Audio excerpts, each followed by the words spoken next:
Pagbasa mula sa unang aklat ng Makabeo. Ang mga opisyal ng hari na inatasang pilitin ang mga taong sumamba sa mga Diyos-Diyosan ay nagtungo sa lungsod ng Modiin upang utusan ang mga taga roon na maghandog sa mga altar ng pagano. Maraming Israelita ang lumapit at nagtipon-tipon sa paligid nila. Naroon din si Matatiyas at ang 5 niyang anak. Nilapitan si Matatiyas ng mga kinatawan ng hari at sinabi, "Ikaw ay pinunong iginagalang dito at sinusunod ng iyong mga kamag-anak.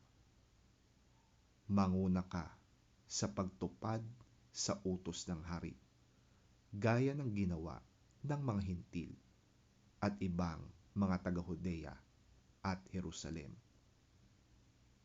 Gawin mo lang ito, ay tiyak na mapapabilang ka at ang iyong mga anak sa mga kaibigan ng hari, at gagantimpalaan ka niya ng pilak, ginto, at iba pang regalo."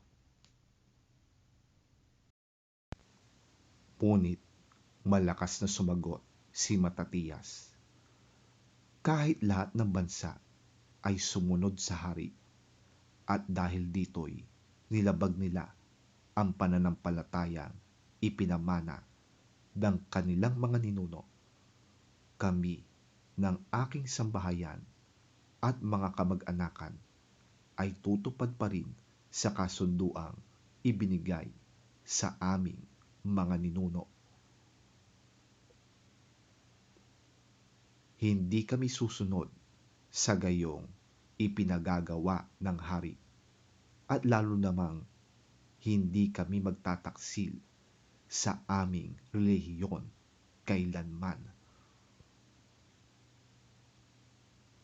Katatapos pa lang na magsalita si Matatiyas, ng isang kapwa Hudyo ang kitang-kitang lumapit sa dambanang nasa Modiin at naghandog bilang pagsunod sa utos ng hari. Nang makita ito ni Matatiyas, napuot siya, gayon may makatuwiran ang pagkapuot niya. Nilapitan niya ito at pinatay sa harap ng dambana. Pinatay rin niya ang sugo ng haring pumipilit sa mga tao na maghandog sa dambanang pagano. Pagkatapos, sinira niya ang dambana.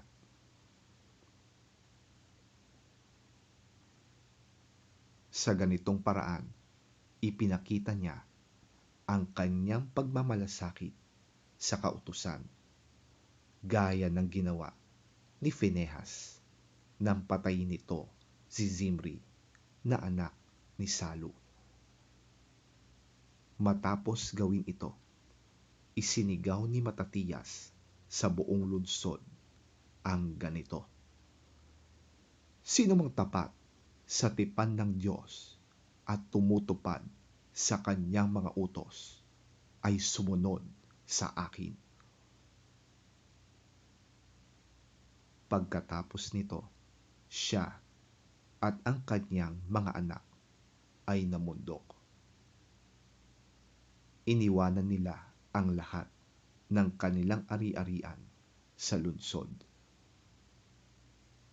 Ang marami na naniniwalang dapat sundin ang utos ng Diyos at mga tuntunin ng kanilang relihiyon ay lumabas din at sa ilang na nanirahan, kasama ang kani-kanilang sambahayan.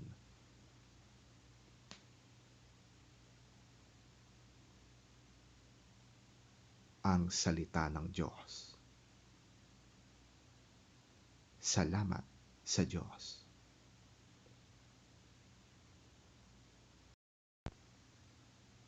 Ang mabuting balita ng Panginoon ayon kay San Lucas.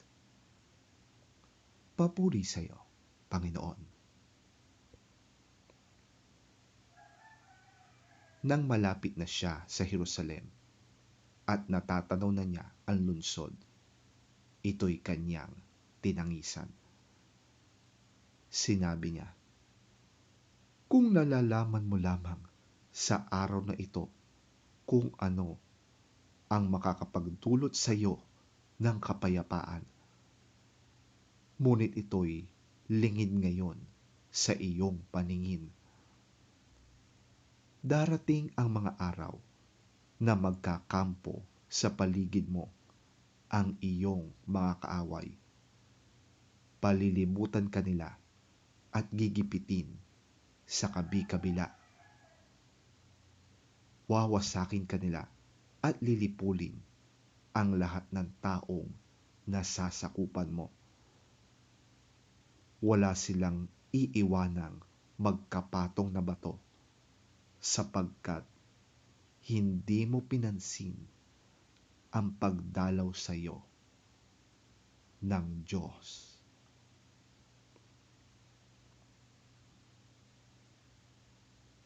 Ang mabuting balita ng ating Panginoon.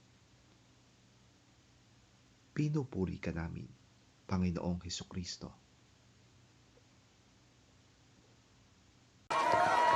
As he approached Jerusalem and saw the city, he wept over it and said, "If you, even you, had only known on this day what would bring you peace, but now it is hidden from your eyes.